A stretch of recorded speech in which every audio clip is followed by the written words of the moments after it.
जय हिंद साथियों, Shiva sir academy YouTube channel पर आप सभी का स्वागत है। आज की क्लास में हम UPSC previous year question paper के तहत मूल विधियां या कानून और सामान्य ज्ञान के प्रश्नों को सॉल्व करने वाले हैं। तो चलिए क्लास को शुरू करते हैं और देखते हैं आज का पहला क्वेश्चन क्या कह रहा है।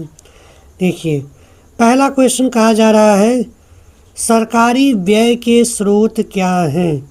सरकारी व्यय के स्रोत क्या हैं। ऑप्शंस दिए गए हैं, वित्त पोषण और कर वृद्धि में कमी, ब्याज दर वृद्धि, ब्याज दर में कमी, राजनीतिक माहौल में बदलाव। तो आप वीडियो को पुश करेंगे और अपना ऑप्शन चूज करेंगे, ठीक है। तो इस प्रश्न का सही उत्तर आपका हो जाएगा option number B. Option number B, ब्याज दर में वृद्धि, यानी सरकारी व्यय के लिए जो स्रोत बनते हैं वो ब्याज दर में वृद्धि वो बढ़ाकर प्राप्त किया जाता है, ठीक। जब ब्याज दर में वृद्धि बढ़ाई जाती है तब वह सरकारी व्यय का स्रोत बनता है। नेक्स्ट क्वेश्चन पर चलते हैं। नेक्स्ट क्वेश्चन आपसे कहा जा रहा है, अंडे के सफ़ेद हिस्से में मौजूद प्रोटीन में से कौन सा विकल्प विटामिन B7 के अवशोषण को रोकता है।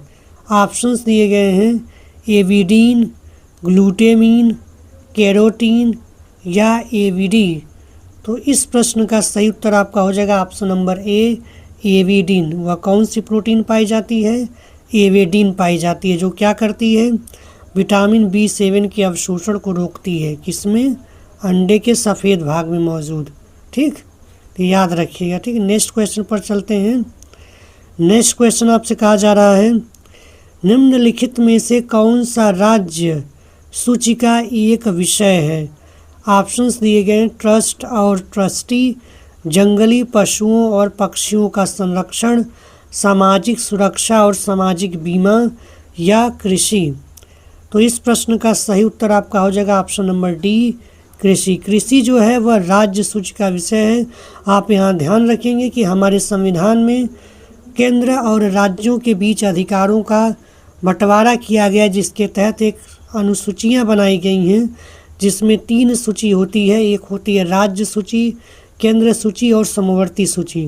राज्य सूची के में जितने भी विषय आते हैं उस पर केवल राज्य ही कानून बना सकता है, और केंद्र सूची में आने वाले पर केवल केंद्र ही उस पर कानून बना सकती है। जबकि जो विषय समवर्ती सूची में आते हैं उन पर दोनों कानून अलग अलग बना सकते हैं, लेकिन उस पर केंद्र का ज़्यादा प्रभावी रहता है। अगर दोनों में मतभेद हो जाए तो केंद्र का कानून ज़्यादा प्रभावी माना जाएगा। यहाँ पर आप विषय जानते रहिए कि राज्य सूची में जो है वर्तमान में 61 विषय हैं, जबकि समवर्ती सूची में 52 विषय हैं, जबकि केंद्र में या संघ सूची में 100 विषय हैं। संघ सूची की अगर हम बात करें तो इसमें कौन कौन से विषय आते हैं, जैसे राष्ट्रीय सुरक्षा हो गई, सेनाएं और सशस्त्र बल हो गए, युद्ध तथा शांति हो गया, विदेशों के साथ संबंध, रेल, तार, डाक इत्यादि। ये सब किस में आते हैं, संघ सूची में आते हैं। जबकि राज्य सूची में जो विषय आते हैं जैसे पुलिस, भूमि, लोक व्यवस्था, मनोरंजन, कृषि, ये सब किस में आते हैं, राज्य सूची में। जबकि समवर्ती सूची में आपके आते हैं, इसमें दंड विधि हो गई, दंड प्रक्रिया हो गई, शिक्षा हो गया, ये सब किस में आते हैं, आपके समवर्ती सूची में आते हैं, ठीक। नेक्स्ट क्वेश्चन कहा जा रहा है, चीन में बने विश्व के सबसे बड़े रेडियो टेलीस्कोप का उपनाम क्या है।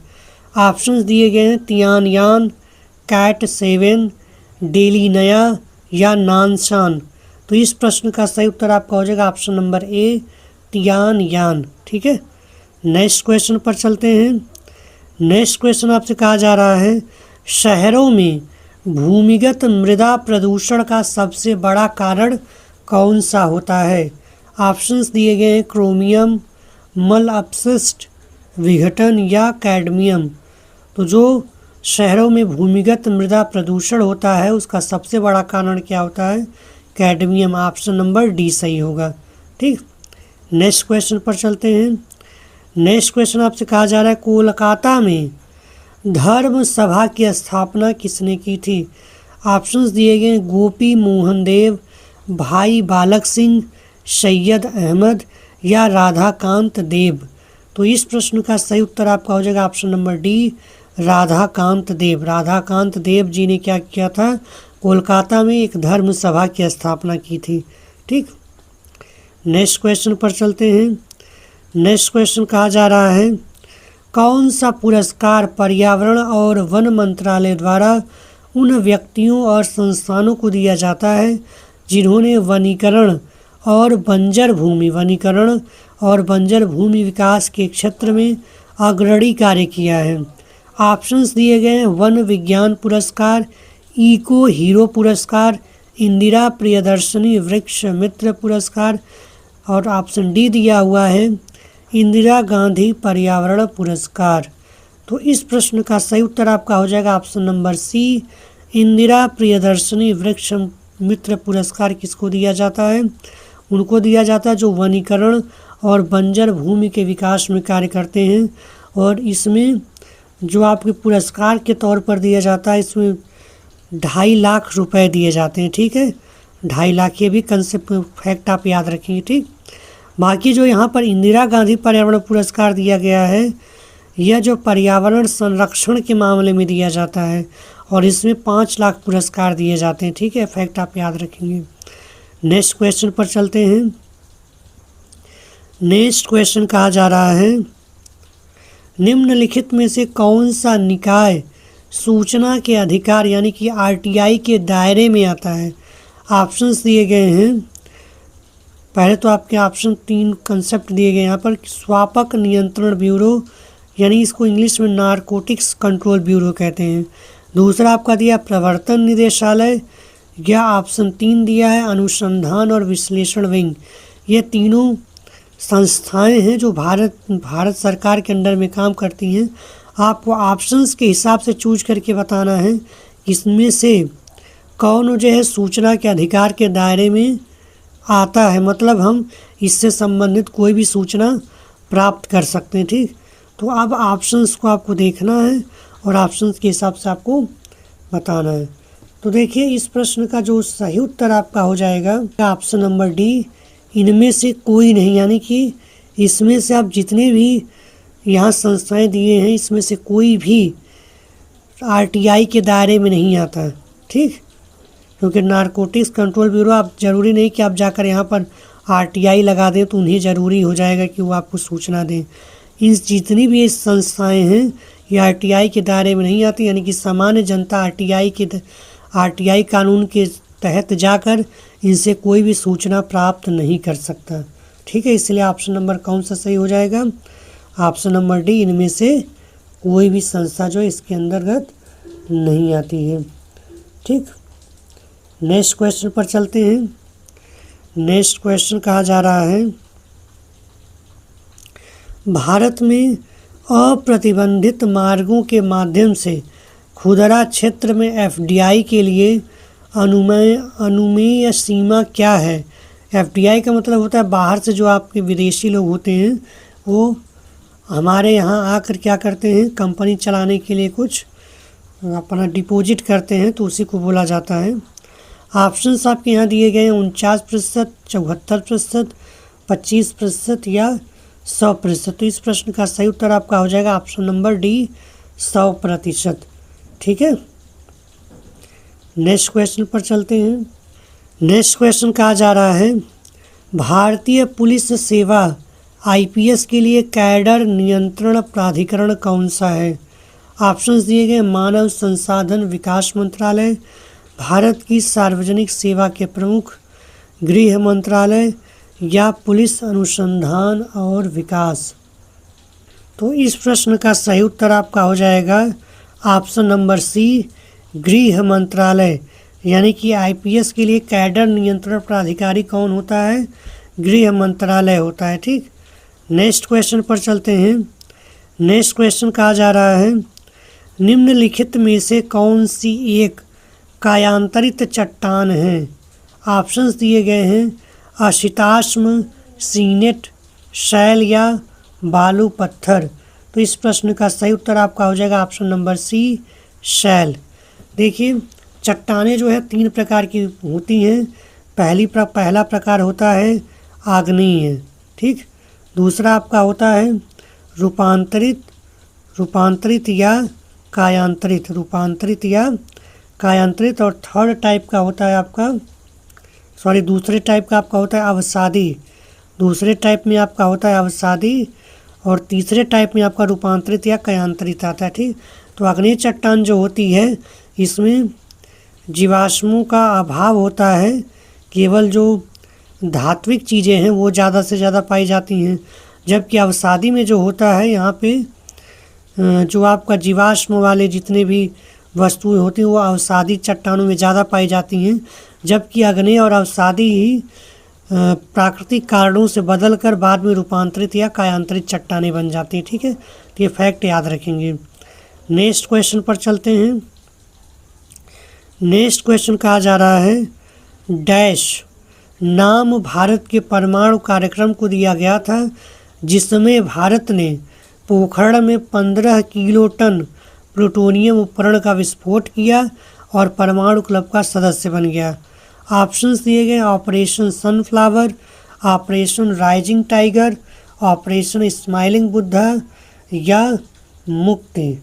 तो इस प्रश्न का सही उत्तर आपका हो जाएगा option number C, operation smiling Buddha, ठीक। नेक्स्ट क्वेश्चन पर चलते हैं। नेक्स्ट क्वेश्चन आपसे कहा जा रहा है भारतीय दंड संहिता की धारा 307 का संबंध निम्न में से किससे है। ऑप्शंस दिए गए हैं खतरनाक हथियारों का उपयोग कर स्वेच्छा से चोट पहुंचाना, हत्या का प्रयास करना, अप्राकृतिक अपराध या अनुचित निरोध। तो इस प्रश्न का सही उत्तर आपका हो जाएगा ऑप्शन नंबर बी, हत्या का प्रयास करना, ठीक। हत्या के प्रयास करने के लिए कौन सी धारा लगती है 307। नेक्स्ट क्वेश्चन पर चलते हैं।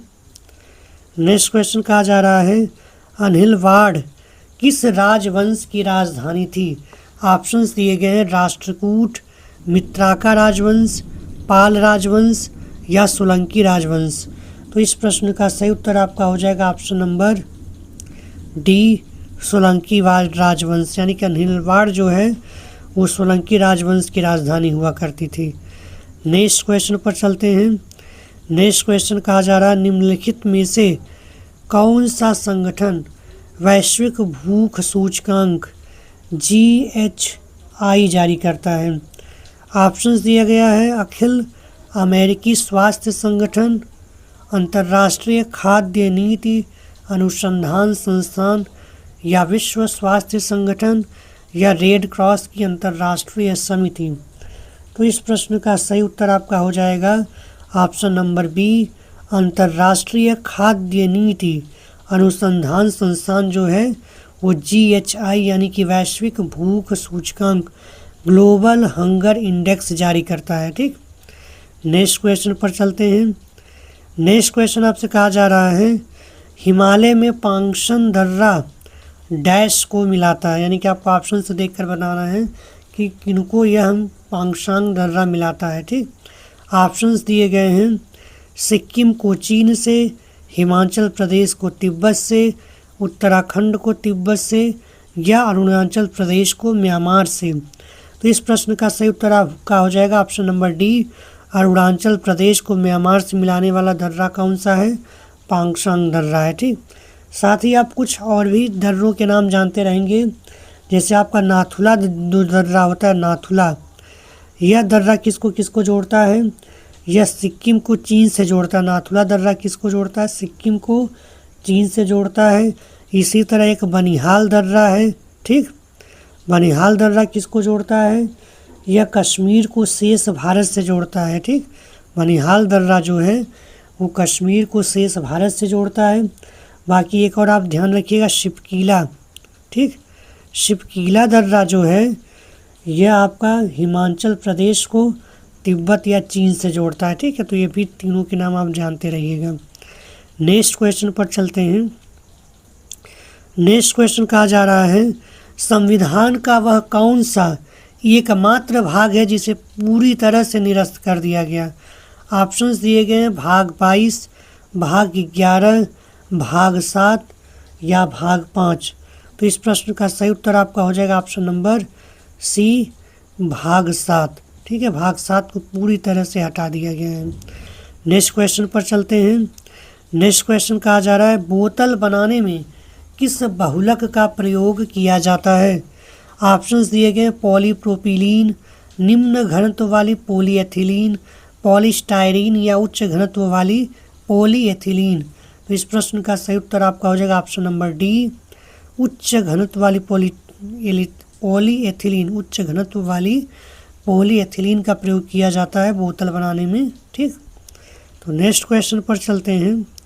नेक्स्ट क्वेश्चन आपसे कहा जा रहा है, निम्नलिखित में से कौन सा भारत में निर्वाचित प्रतिनिधियों का संसदीय विशेषाधिकार है? और यहाँ पे आपको 3 बातें दी हुई हैं। पहली बात आपको दिया है संसद में बोलने की स्वतंत्रता। दूसरी बात दी है आपको संसद में कुछ भी कहने या उनके द्वारा किए हुए किसी मतदान के संबंध में गिरफ्तारी से मुक्ति। और तीसरी बात आपको दिया गया है, जब सदन चालू है तो एक गवाह के रूप में भाग लेने से छूट। और इन तीनों बातों के आधार पर आपको ऑप्शन चूज करके बताना है कि कौन सा ऑप्शन सही होगा। ठीक, तो यहाँ पर हम देखते हैं।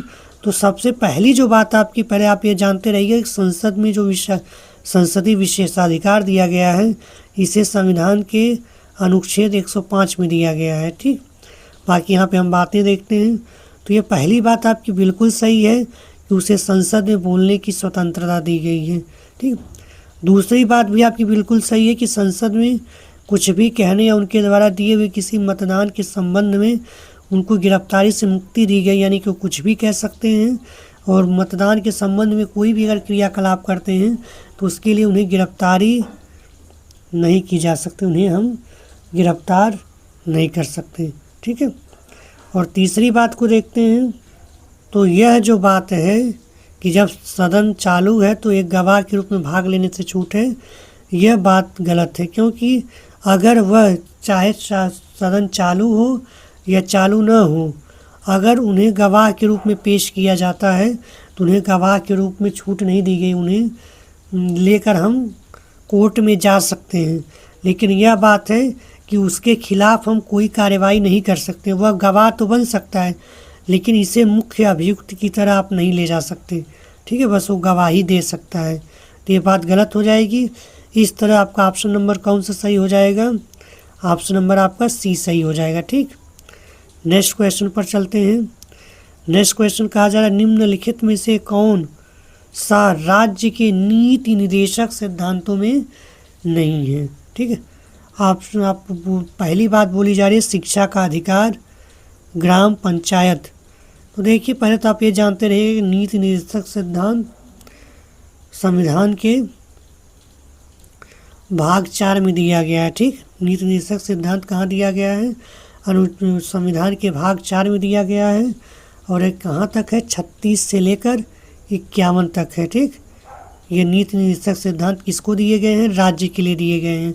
बाकी यहाँ पर जो आपकी बातें बोली जा रही है कि शिक्षा का अधिकार जो है वह आपका नीति निदेशक के तहत नहीं है, बल्कि यह एक मौलिक अधिकार है। और मौलिक अधिकार और इसे 21 का अनुच्छेद 21 का के तहत प्रदान किया गया है। बाकी जो ग्राम पंचायत है, यह ग्राम पंचायत आपका संविधान के भाग 9 में दिया गया है इसके बारे में। ठीक, यह भी नीति निदेशक सिद्धांत में नहीं है, बल्कि यह भाग 9 में है। और अनुच्छेद की बात करें तो यह 243 से लेकर 243 तक इसका प्रावधान किया गया, 243 से 243 ओ तक। ठीक, तो ये भी फैक्ट आप याद रखिएगा। तो इस तरह आपका जो प्रश्न का उत्तर हो जाएगा वह हो जाएगा ऑप्शन नंबर ए, न तो 1 और न ही 2। ठीक है, नेक्स्ट क्वेश्चन पर चलते हैं।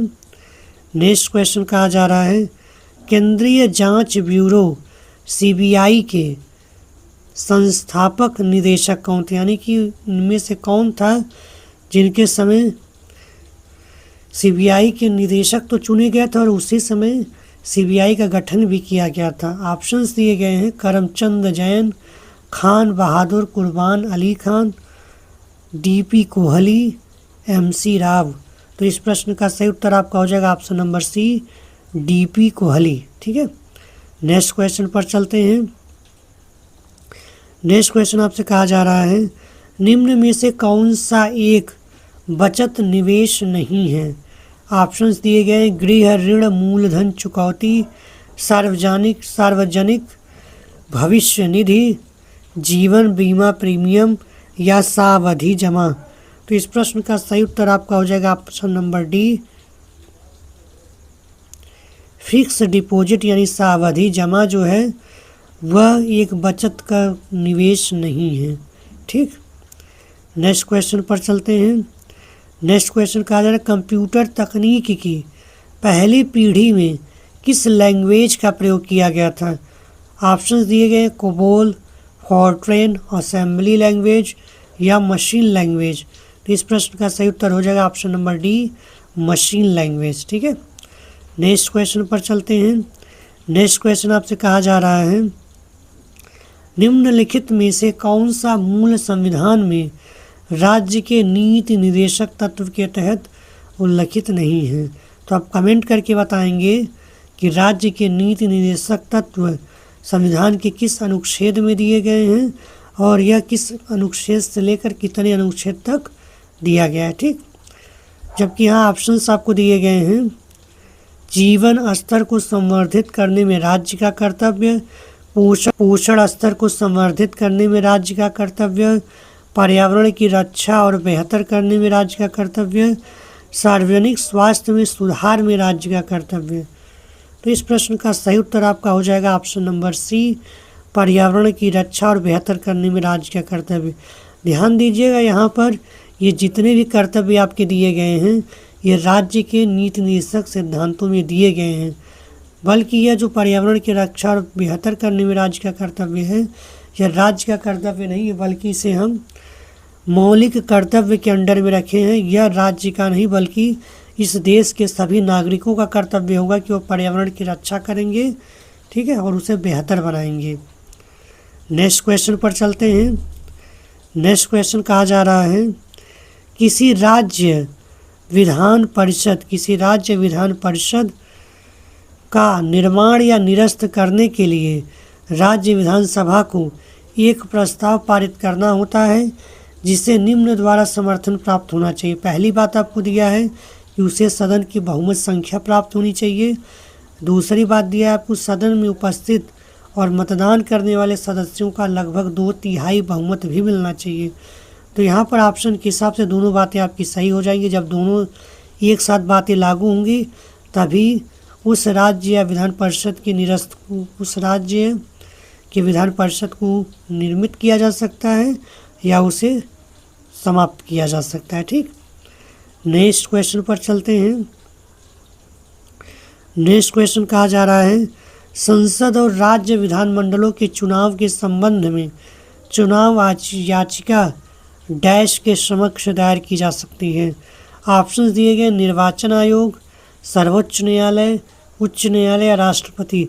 तो देखिए इस प्रश्न का सही उत्तर आपका हो जाएगा ऑप्शन नंबर सी, उच्च न्यायालय। यानी कि संसद और राज्य विधानमंडलों के चुनाव के संबंध में चुनाव याचिका सर्वप्रथम तो उच्च न्यायालय में ही दायर की जा सकती है, उसके बाद उसके विरोध में हम सर्वोच्च न्यायालय में अपील कर सकते हैं, हमारे पास अधिकार होता है। ठीक, तो नेक्स्ट क्वेश्चन पर चलते हैं। नेक्स्ट क्वेश्चन कहा जा रहा है, एक ऐसा प्रश्न जो प्रश्नकाल में पूछा जाता है जब सदस्य को सदन में मौखिक उत्तर की आवश्यकता होती है और इसके परिणाम स्वरूप जिस पर पूरक प्रश्न भी पूछे जा सकते हैं उसको कौन सा प्रश्न कहा जाता है, आपको ऑप्शन देकर बताना है। ऑप्शंस दिए गए हैं, तारांकित प्रश्न, गैर सरकारी सदस्य को संबोधित प्रश्न, अल्प सूचना प्रश्न या अतारांकित प्रश्न। तो इस प्रश्न का सही उत्तर आपका हो जाएगा ऑप्शन नंबर ए, तारांकित प्रश्न। ठीक, और तारांकित प्रश्न पर कोई भी सदस्य जो है प्रश्न पूछ सकता है, यानी कि पूरक प्रश्न पूछे जाने की पूरी संभावना होती है। ठीक है, तो नेक्स्ट क्वेश्चन पर चलते हैं। नेक्स्ट क्वेश्चन कहा जा रहा है, निम्न में से कौन सा संविधान सभा के बारे में सही है? तो यहाँ पे पहली बात दिया हुआ है आपको, संविधान का मसौदा तैयार करना ही संविधान सभा का एकमात्र कार्य था दूसरी बात दिया गया है कि एक बार जब संविधान अस्तित्व में आ गया तो संविधान सभा को भंग कर दिया गया था। देखिए, तो इसमें जो पहली बात है वो पहली बात असत्य है। क्यों? क्योंकि संविधान का बस इतना ही कार्य नहीं था कि वो संविधान को केवल मसौदा उसका तैयार कर दे, बल्कि उसका यह भी था कि वह संविधान को पारित भी करवाना उसी की जिम्मेदारी थी। ठीक, बाकी यह बात सही है आपकी कि एक बार जब संविधान अस्तित्व में आ गया तो संविधान सभा को भंग कर दिया गया, उसके जगह कौन आ गया? संसद आ गई। ठीक है, जो जब क्योंकि उस समय चुनाव हो चुका था तो संसद आ चुकी थी। तो इस तरह से आपका कौन सा सही हो जाएगा? ऑप्शन नंबर सी, केवल 2 सही है। नेक्स्ट क्वेश्चन पर चलते हैं। नेक्स्ट क्वेश्चन कहा जा रहा है, इस यातायात प्रतीक का क्या अर्थ है? ऑप्शन दिया गया है, आगे कंपन पट्टी है, आगे उबड़ खाबड़ सड़क, आगे 2 स्पीड ब्रेकर, आगे पहाड़ी सड़क। तो इस प्रश्न का सही उत्तर हो जाएगा आपका ऑप्शन नंबर बी, आगे उबड़ खाबड़ सड़क है। ठीक, नेक्स्ट क्वेश्चन पर चलते हैं। नेक्स्ट क्वेश्चन कहा जा रहा है, शपथ और अभिपुष्टि के रूपों का भारत के संविधान की अनुसूची डैश में उल्लेख किया गया है। ऑप्शन दिए गए तीसरी, चौथी, दूसरी या पहली। तो इस प्रश्न का सही उत्तर हो जाएगा आपका ऑप्शन नंबर ए, तीसरी। यानी कि जो भारत के पदाधिकारी होंगे, राजनीतिक पदाधिकारी होंगे, उनके शपथ और अभिपुष्टि का जो रूप दिया गया है वो तीसरी, यानी जो प्रोफार्मा दिया गया वो तीसरे अनुसूची में है। जबकि पहली अनुसूची में आपको क्या दिया गया? राज्य और जो संघ प्रशासित राज्य हैं उनके नाम व क्षेत्रों के बारे में कहा गया है। जबकि जो दूसरी अनुसूची है इसमें राज्य पदाधिकारियों के वेतन भत्ते और उनके पेंशन से संबंधित बातें दी गई हैं। चौथी जो आपकी अनुसूची है इसमें राज्यसभा में राज्यों और जो केंद्र शासित प्रदेश हैं उनकी सीटों के बारे में बताया गया है कि उन्हें राज्यसभा में कितनी सीटें दी जाएंगी। ठीक, तो ये फैक्ट आप याद रखेंगे। नेक्स्ट क्वेश्चन पर चलते हैं। नेक्स्ट क्वेश्चन कहा जा रहा है, छावनियाँ वे क्षेत्र होती हैं जिसमें सैन्य और नागरिक आबादी दोनों शामिल हैं और यह छावनी बोर्ड जो है डैश के नियंत्रण में के तहत भारत में नागरिक प्रशासन निकायों में एक है। ऑप्शन दिया गया, रक्षा मंत्रालय, भारत के राष्ट्रपति, मानव संसाधन विकास मंत्रालय या गृह मंत्रालय। तो इस प्रश्न का सही उत्तर आपका हो जाएगा ऑप्शन नंबर ए, रक्षा मंत्रालय। यानी कि जो छावनियाँ होती हैं वह रक्षा मंत्रालय के अधीन कार्य करती है। ठीक, तो आज का सेशन यही समाप्त होता है। यह वीडियो आपको कैसी लगी कमेंट करके ज़रूर बताएं और अपना स्कोर भी बताएं कि इतने प्रश्नों में से आपने कितने क्वेश्चंस के सही उत्तर दिए हैं, और इसे अपने दोस्तों के साथ शेयर ज़रूर करें। मिलते हैं नेक्स्ट वीडियो में नए टॉपिक के साथ।